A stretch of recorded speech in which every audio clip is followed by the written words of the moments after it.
I don't have a lot of notes for this one, so hopefully it's going to be quick.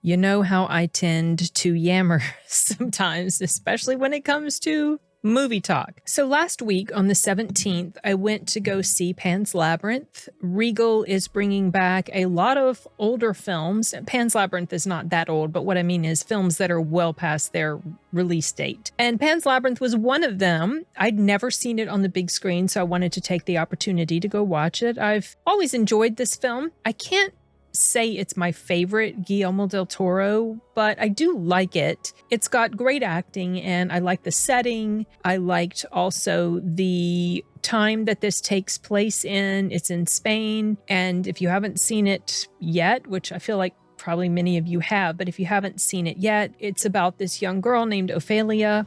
And she goes to this place in the countryside where her stepfather has summoned her and her pregnant mother to come stay there for the birth of Ophelia's little brother. And she's a very imaginative child. And so once they get there, she sees what she thinks of fairies and whatever. And she at some point goes off into the forest and she finds this place underground and she meets this fawn. And he tells her that she is this long lost princess of this underground world or whatever. I can't remember the way he said it, but she has these quests basically that she has to fulfill in order for something to happen. I don't even remember the specifics of what he said. So she goes on and she completes at least 2 of the quests. She screws up on the second one. And then stuff is going on in the real world because there are these rebels that have been fighting back against her stepfather, who you very quickly learn is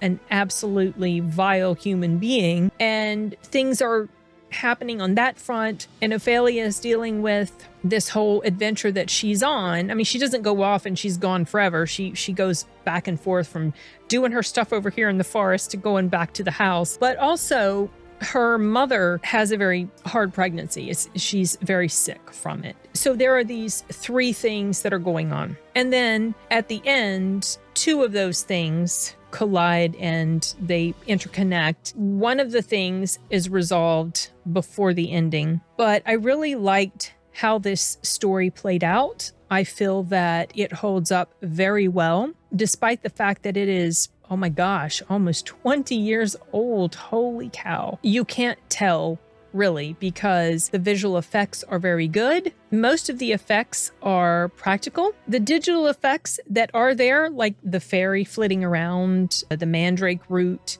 it's still done very, very well. It holds up better than most stuff I feel like we get nowadays. So there's that, obviously. This is a really good film as far as that goes. Also, the acting. The little girl who played Ofelia, I think she was the youngest ever actor for this particular award, maybe the Goya Award, to win.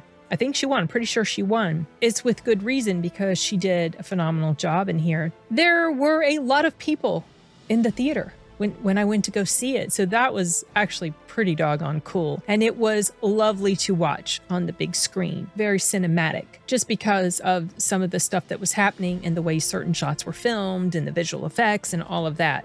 It's not without some flaws. They're not anything really huge. In her second quest, when she screws up, I found that a bit much, considering how determined and careful she had been before. For her to do what she did in that particular scene did not make any sense at all, especially considering the creature that was in the room with her and she had her back to him. I don't care if he looked like he was asleep. Yeah, no.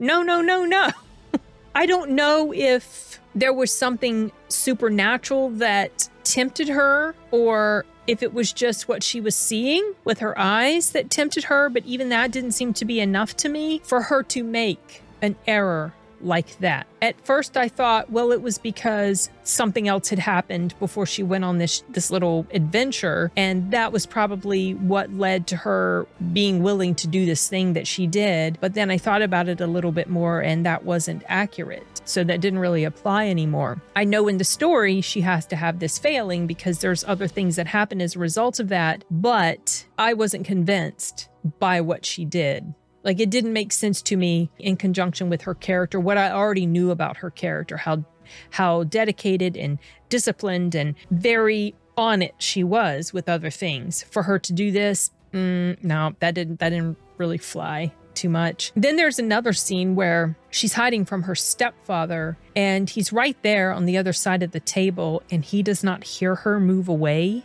out of view. I find that hard to believe. These are about the worst things I can say about this movie, which is not much. I know there's been a lot of speculation as to whether what Ofelia was seeing was true or if it was just a figment of her imagination. But there are two things that make me think it was true. One, what happened with the mandrake root when she started using it. You could chalk that up to coincidence, but still, that's some pretty good evidence to me that maybe there was something to it. But the strongest evidence to me was there is a scene where she is in a room that she can't get out of. And the fawn had given her the ability to get out of or create doorways to places, to or from places. And when other people come to that room looking for her, she has gotten out. You know this because you see where she's going to, what she's done. But they come in the room and they see evidence of what she has done to get herself out. I'm being vague on purpose for those who have not seen it yet. There's no way she could have gotten out without this particular method that she used, which involved something that the fawn had shown her,